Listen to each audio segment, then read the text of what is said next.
नमस्कार, आप देख रहे हैं आरजे टाइम्स। चांदना को कांग्रेस में बड़े गुर्जर नेता के रूप में स्थापित करने का प्लान। अशोक चांदना और सचिन पायलट दोनों गुर्जर समाज से हैं। पहले दोनों एक साथ थे, लेकिन 2 साल से अशोक चांदना अशोक गहलोत गुट में शामिल हैं। पायलट और उनके समर्थकों की ओर से लगातार अशोक गहलोत का विरोध किए जाने के बाद कांग्रेस अब अशोक चांदना को आगे बढ़ाना चाहती है। ऐसा माना जा रहा है कि पुष्कर में जूते चप्पल फेंकने की घटना के बाद गहलोत गुट से चांदना को गुर्जर नेता के रूप में स्थापित करने की कवायद तेज हो गई है। दोनों गुर्जर नेताओं को आमने सामने किया जा रहा है ताकि गुर्जरों को 2 गुटों में बांटा जा सके। कांग्रेस के सीनियर नेता होने की वजह से अधिकतर गुर्जर नेता जगत रूप से सचिन पायलट के साथ हैं। पायलट को लगातार सीएम बनाने की मांग भी तेज की जा रही है। इसी बीच गहलोत समर्थक नेता चांदना पर जूते फेंकने वाले इशू को भुनाने में जुट गए हैं।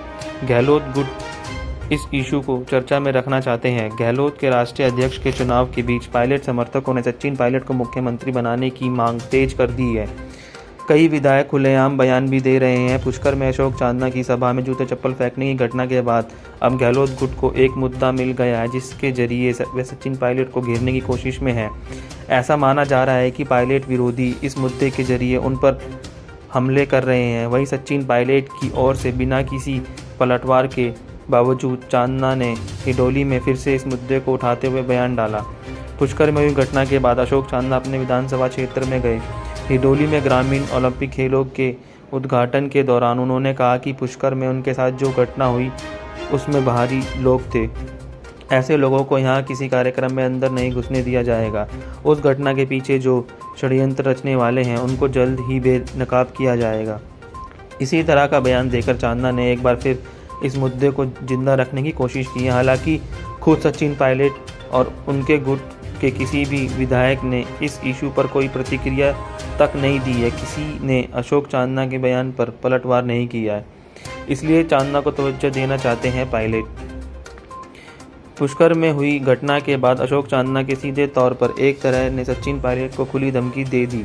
चांदना की ओर से धमकी देने के बाद भी पायलट और उनके गुट के विधायकों का पलटवार नहीं करना क्यों कोई सोची समझी रणनीति का हिस्सा है।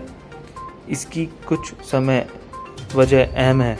दरअसल अशोक चांदना भी सचिन पायलट से काफ़ी जूनियर हैं। ऐसे में खुद पायलट और उनके समर्थी विधायक चांदना को खास तवज्जो नहीं देना चाहते हैं। इसी वजह से उनकी ओर से कोई पलटवार नहीं किया गया है। हालांकि पायलट समर्थक युवाओं ने सोशल मीडिया पर पुष्कर की घटना से उनका कोई संबंध नहीं होने की बात कही। इसके बावजूद भी गहलोत समर्थी लोगों ने सचिन पायलट पर तीखे हमले किए हैं। अशोक चांदना की धमकी के बाद भी शांत है सचिन पायलट, फिर भी थम क्यों नहीं रही है सियासी जंग। राजस्थान में अगले विधानसभा चुनाव होने जा रहे हैं। इससे ठीक पहले सत्ताधारी कांग्रेस में जुबानी जंग जारी है।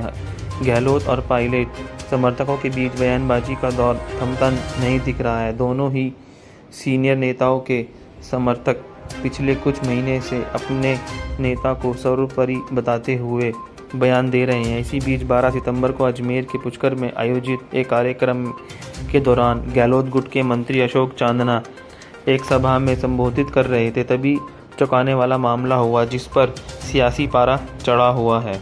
जानकारी के मुताबिक सभा में पायलट के समर्थक ने नारे लगाने वाले कुछ युवाओं के समूह ने चांदना की तरफ जूते और चप्पल फेंक कर विरोध किया। इस घटना के बाद अशोक चांदना ने सचिन पायलट को खुली धमकी दे डाली। वहीं हमेशा की तरह सोचे समझकर बयान देने वाले सचिन पायलट ने इस पर कोई प्रतिक्रिया नहीं दी। इसके बावजूद भी इस इशू को चर्चाओं में रखने के लिए नेताओं के बयान जारी हैं। सवाल यही है कि आखिर क्या वजह है कि पायलट की प्रतिक्रिया नहीं आने के बावजूद इस मुद्दे को गर्म क्यों रखा जा रहा है। बहुत बहुत धन्यवाद आरजे टाइम्स को देखने के लिए। लाइक सब्सक्राइब ज़रूर करें।